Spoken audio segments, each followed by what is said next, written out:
Bien, aquí les voy a explicar ahora cómo funciona un convertidor analógico digital básico. Tenemos un voltaje de entrada aquí, descrito como VI. Este voltaje de entrada pasa por un seguidor de voltaje para no tener efectos de impedancia. Y aquí tenemos un comparador de voltaje basado en op-amps.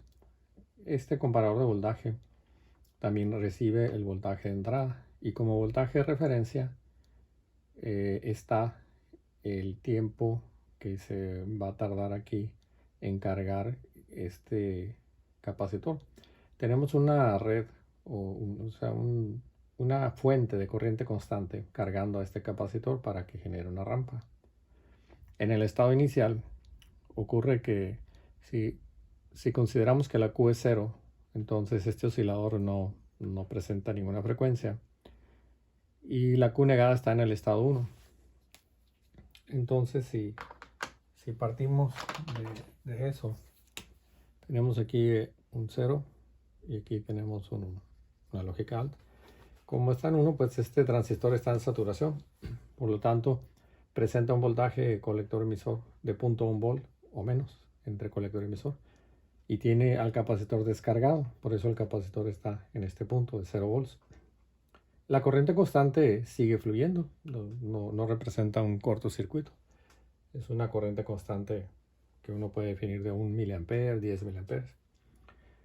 Entonces el circuito está en ese estado, no hay oscilación y no hay carga, no hay rampa porque el transistor está descargado. Para tomar una medición presionamos el botón, entonces damos un pulso transitorio al set, que aunque tenga rebotes este pulso no importa porque el flip-flop lo cambia de estado en el primer pulso. Entonces el flip-flop al cambiar de estado hace la Q igual a 0 y la Q negada igual a 0 y la Q igual a 1. Entonces aquí pasa al estado alto. Aquí. Y el oscilador que no tiene retardo, de acuerdo al artículo que publiqué, no tiene retardo, pues instantáneamente empieza a oscilar, a enviar un tren de pulsos a este contador binario. Entonces ahora va a ocurrir que mientras está presentándose esta frecuencia, como el transistor ahora pasó a corte, entonces queda abierto. Ahora sí queda libre el circuito y la corriente constante carga al capacitor de manera lineal con una rampa.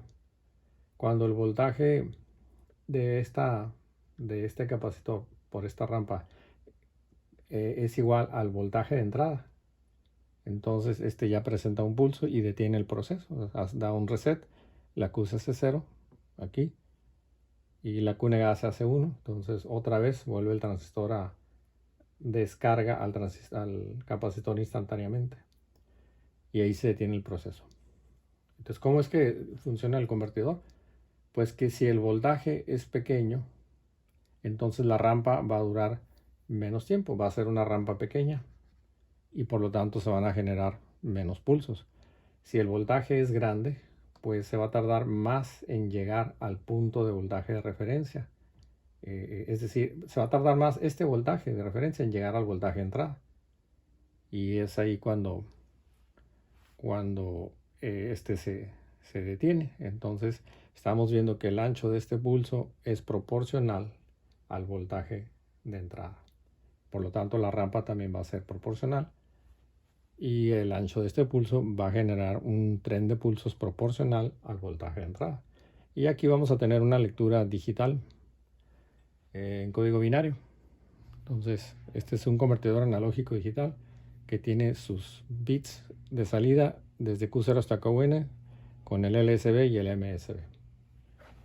Pues así es como funciona este convertidor. Okay. Gracias.